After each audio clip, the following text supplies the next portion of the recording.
وهذا يسأل عن الغضب، وأنه ربما يحصل غضب دون أن يعرف سبب التأني من الله والعجلة من الشيطان. إن جاءكم فاسق بنبأ فتبينوا أن تصيبوا قوما بجهالة فتصبحوا على ما فعلتم نادمين. لا تغضب لا تغضب لا تغضب، ويقول يا رسول الله أوصني، ويقول لا تغضب. والتأني دليل رجاحة العقل. قد يدرك المتأني بعض حاجته، وقد يكون مع المستعجل الزلل. إياك وما يعتذر منه. العجلة تحتاج تقول أنا كذا وأنا كذا، تتعب نفسك وتشغل نفسك. وهذا يحصل مننا، نحتاج نعالج أنفسنا بالتأني ما أراده الله منا. صلى الله التوفيق، صلى الله التوفيق. إن فيك خصلتين يحبهما الله: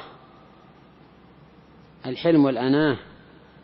هذا شيء يحبه الله، الأناة. يا رسول الله جبلت عليهما، قال جبلت عليهما. تأنى بارك الله فيك في الأمور، إلا في أمور الآخرة فبادروا عجلوا سارعوا إلى مغفرة من ربكم استبقوا الخيرات. لكن مثل هذه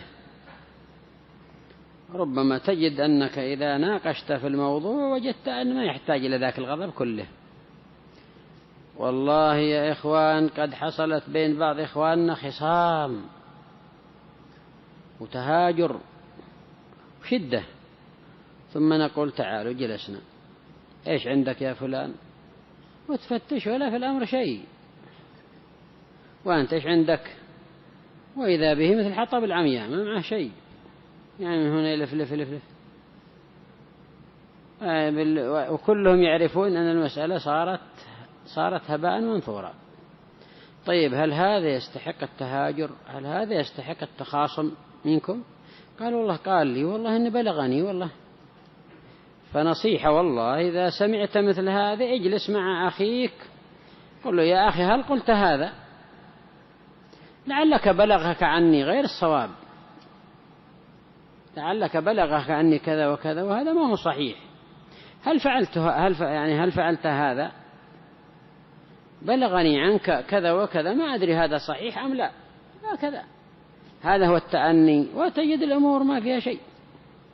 غالبا هذا غالبا أن مسألة قيل وقال أخذت فوق حجمها، وسببت ضررا شقا. فريح نفسك من هذا قيل وقال. لقاء الناس ليس يفيد شيئا سوى الهذيان من قيل وقال. فأقلل من لقاء الناس إلا كسب معيشة أو إصلاح حالي. خذ من هذا اللقاءات والمجالسة ما كان فيه خير. أما قيل وقال هذه غالبا أنها بضاعة الفتنة. كفى بالمرء إثما أو قال أن يحدث بكل ما سمع. كفى بالمرء أو كذا نحو الحديث، يعني حديث بكل ما سمع. فأنت تحدث لك بقيل وقال تجي تشغل نفسك وغيرك وتدري أنها فعلته. هكذا سببت قيل وقال نفرة بين الناس، نفرة بين يعني في الدول، تسبب نفرة على مستوى الدول، ونقول من هذا الرئيس إلى هذا الرئيس، من هذا الملك إلى هذا الملك، نقولات تحريشات، حتى تجد يعني لعدم التفاهم وعدم اللقاءات والمجالسات كل يكيد للآخر. دولة تدعي صداقة أخرى وهي والله ضدها في الحقيقة. ما أرى الحياة إلا خداعا يجعل الدولة العدوى صديقة. قد بلينا بأجنبي شقي يزرع العداوة يزرع البغضاء في الدول الشقيقة أو كذا. البيحاني يقول، والشاهد أنها تجد هكذا غالبا، هكذا بين الدول، هكذا بين شيطان شغال عيسى أن يعبده المصلون في جزيرة الغرب والعرب ولكن في التحريش فالزم التؤدة تجد راحة. فأنت مأمور بذلك شرعا. يا أيها الذين آمنوا إن جاءكم فاسق بنبأ فتبينوا، قراءة فتثبتوا أن تصيبوا قوم جهالة فتصبحوا لما فعلتم نادمين. لماذا تعرض نفسك للندم؟ وبالأخص ذوي الشأن وذوي الخير وذوي الصلاح المعروفون بالخير. هناك أناس عند سوء الظن عند أسوأه بعضهم، معروف من حالهم سوء الظن لفسادهم لكذا، هذا ما عليك عند سوء الظن.